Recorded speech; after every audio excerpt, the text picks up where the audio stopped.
Hello twin flames, मैं मधु। और इस वीडियो में मैं एक कॉमन ब्लॉग जो होता है ट्विन फ्लेम जर्नी में वो शेयर करने वाला हूँ। तो एक कॉन्शियसनेस में देखने को मिलता है ट्विन फ्लेम हीलिंग जर्नी में कि हम गॉड हमसे हमारा ट्विन फ्लेम ले जाते हैं और उनको हमारे पास नहीं लाते हैं। तो फिर उस प्रोसेस में हम लोग बहुत ज़्यादा नाराज़गी और बहुत ज़्यादा सफ़रिंग इवन पेन फील करते हैं।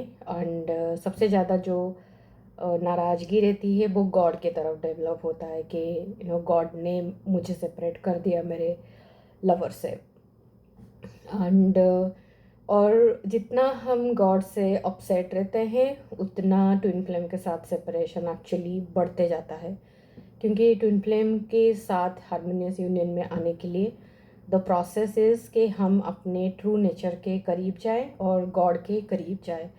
लेकिन जब हमारा सेपरेशन एक्सपीरियंस होता है after a deep and intense and passionate love, तो फिर वो फ्रस्ट्रेशन नेचुरली गॉड के ऊपर आता है। And the way I want to address is कि अगर होता भी है, अगर गॉड आपके लिए कुछ करते भी हैं, so it is always for more love and for more compassion. God के पास आपके लिए सिर्फ लव और कंपैशन है।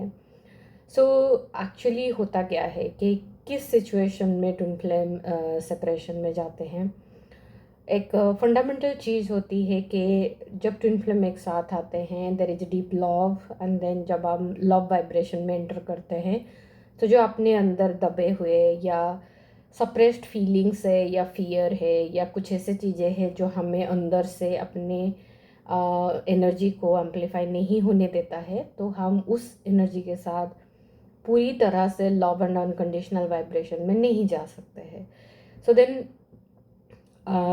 उस मोमेंट में अगर if we control or try to force the twin flame union, so the toxicity or the pain is going to increase, क्योंकि आप और आपके ट्विन फ्लेम दोनों भी हील नहीं हुए हैं। और जितना आप फोर्स करेंगे उतना आपके अंदर हार्सनेस और hatred is going to increase. So if you see कि एक्सटर्नली ये नहीं हो रहा है, so then don't try to control, rather honor के there is something जो हील नहीं हुआ है। और एक अनहील्ड यूनियन में जाना is more toxic and more painful than separation.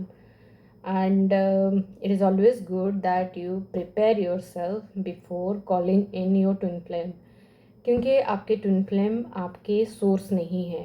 आपके twin flame is not going to fulfil, या जो आपके अंदर डिज़ायर है डीप लव का, वो आपके ट्विन फ्लेम नहीं भरते हैं। Okay, they are our true lover, but the way they love is with inner fulfilment, and the inner fulfillment is done through inner work or spiritual practices, right? So in this process all that हमको जो focus करना रहता है वो ये है कि learning and preparing कि हम किस तरह से अपने इनर सेल्फ को और अपने इनर वेलनेस को पहले हैंडल करें, अपने पीस को पहले ग्राउंड करें, सो दैट जब हमारे ट्विन फ्लेम आए दैट वेलनेस लव और peace is going to amplify. और अगर हमारे अंदर फिर भी ट्रॉमा, फियर या कुछ अनहेल्दी और टॉक्सिक पैटर्न्स है, अगर उस सिचुएशन में हमने यूनियन को कंट्रोल किया, so then we are not going to feel good, we are only going to feel bad, क्योंकि हमारे ट्विन फ्लेम वो टॉक्सिसिटी एंड देन वो मिसअलाइंड पैटर्न और जो भी अंदर ट्रॉमा है वो उसको इंटेंसिफाई करेंगे। So then you are going to hate your twin flame, you are going to hate yourself, जो पूरे purpose of twin flame ascension को सपोर्ट नहीं करता। So which is not good for you, which is not good for the whole consciousness, जिसकी वजह से this break time या ये स्पेस मिलता है ट्विन फ्लेम को, ताकि आप अपने अंदर जा सके और यू लर्न डीपली। हमें लगता है कि हमने सेल्फ लव सीख लिया है, but we don't, we have not yet learned how to love ourselves. Okay, So still now people love themselves by isolating. Isolation is not the way. The true love is in union, but we are not yet educated enough to be in union and be in love.